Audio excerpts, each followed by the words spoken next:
El calvinismo define el libre albedrío como la capacidad que el hombre tiene de escoger a Dios de manera natural. Por supuesto, este concepto de libre albedrío es rotundamente rechazado por cualquier calvinista, partiendo de la premisa de que el hombre está muerto en sus pecados y por lo tanto, dicen ellos, el hombre por naturaleza es un cadáver espiritual, incapacitado totalmente para responder a algún estímulo divino.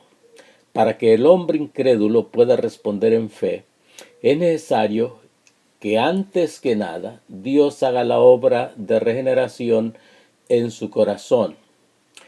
Para ver si esta afirmación es verdadera, no vamos a recurrir a ninguna autoridad externa, sino a lo que debe ser para el cristiano su máxima y última autoridad, es decir, la Biblia solamente, apegándonos a la regla fundamental de la hermenéutica que dice que la escritura debe ser explicada por la escritura.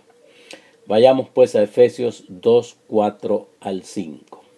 Dice de la siguiente manera: pero Dios, que es rico en misericordia, por su gran amor con que nos amó, aun estando nosotros muertos en pecados, nos dio vida juntamente con Cristo. Por gracia sois salvos.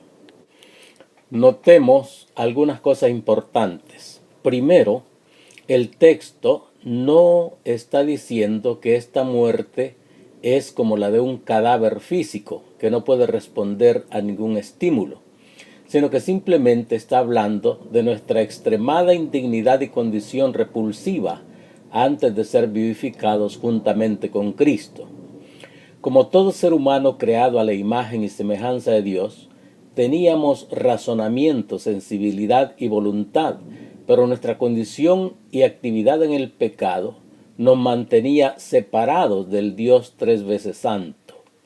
En las Escrituras, tanto la muerte física como la muerte espiritual tienen la connotación de separación. En la muerte física, el alma y el cuerpo se separan. En Génesis 35:18, refiriéndose a la muerte de Rebeca, dice: y aconteció que al salírsele el alma, pues murió. En Lucas 8:55, hablando de la hija muerta del principal de la sinagoga, dice: mas él echó fuera a todos, y tomándola de la mano, le habló diciendo: muchacha, levántate. Entonces su espíritu volvió, y se levantó enseguida. Así que la muerte en pecados no implica que el hombre sea incapaz de escoger a Dios. Si por escoger a Dios entendemos recibir el regalo de la salvación que Él nos ofrece. Lo que sí es claro, que estábamos separados de Dios por nuestra condición caída. En segundo lugar, el hombre, en su condición caída, todavía conserva la imagen de Dios, es decir, continúa teniendo razonamiento, sensibilidad y voluntad. Esto se ilustra claramente en Lucas 15. El padre del hijo pródigo consideraba a su hijo muerto porque, como bien dijo el hermano mayor, se fue a malgastar el patrimonio familiar con las rameras. Su actividad en el pecado lo había separado de la casa de su padre, de manera que era considerado muerto. En Lucas 15, del 24, dijo su padre: porque mi hijo muerto era y ha revivido. Se había perdido y es hallado. Esto mismo vuelve a reiterar en el versículo 32. Mas era necesario hacer fiesta y regocijarnos, porque tu hermano era muerto y ha revivido. Se había perdido y es hallado. Es digno de notar que este joven, a quien su padre consideraba muerto, conservaba su capacidad de razonar. Vea con mucha atención el versículo 17. Y volviendo en sí. Esto quiere decir que comenzó a razonar acerca de su estado. Así pues, bíblicamente, cuando una persona está entregada a los placeres de este mundo, está separada de Dios y es como si estuviera muerta. Pero esto no quiere decir que es incapaz de oír el Evangelio, razonar y responder en fe. La capacidad de escuchar, razonar y responder en fe al ofrecimiento de la salvación son capacidades que Dios ha otorgado a todos los hombres por igual. La fe es el punto de acceso a la gracia de Dios. Romanos 5, 1 al 2 dice: justificados pues por la fe, tenemos paz con Dios por medio de nuestro Señor Jesucristo, por quien también tenemos entrada por la fe a esta gracia. Es por eso que al que no obra, sino cree en aquel que justifica al impío, su fe le es contada por justicia. Romanos 4:5. Por tanto, es por fe, para que sea por gracia. Romanos 4:16.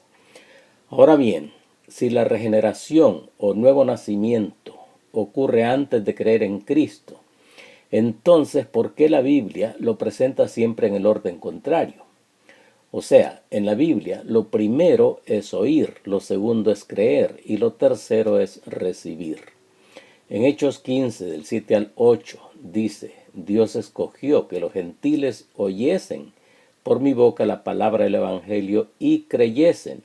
Y Dios, que conoce los corazones, les dio testimonio dándoles el Espíritu Santo. Romanos 10, del 13 al 14 dice: porque todo aquel que invocar el nombre del Señor será salvo. ¿Cómo pues invocarán a aquel en el cual no han creído? ¿Y cómo creerán en aquel de quien no han oído?